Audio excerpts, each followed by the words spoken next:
তো এখন মিসেলেনিয়াসের সঙ্গে তুলনা করলে চলবেই না, কারণ মিসেলেনিয়াসের কোশ্চেন লেভেল ক্লার্কশিপের ধারে কাছে ছিল না, অনেক ইজি ছিল।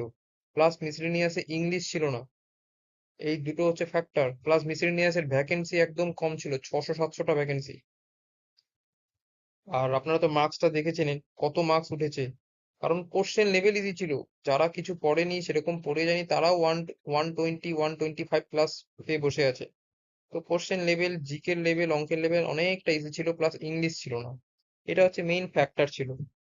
তো এবার যদি 2023-এর কাট অফের কথা বলি, আমি আগেও বলেছি, আবারও বলে দিচ্ছি, যারা দেখ যারা দেখেননি তাদের জন্য। তো 2023 যেটা 24-এ পরীক্ষা হলো সেপ্টেম্বরে, সেটার যদি কাট অফটা আমরা দেখি, সেপ্টেম্বর না তো নভেম্বর মনে হয় হয়েছিল পরীক্ষা, নভেম্বর হয়েছিল পরীক্ষা। জেনারেলের জন্য কাট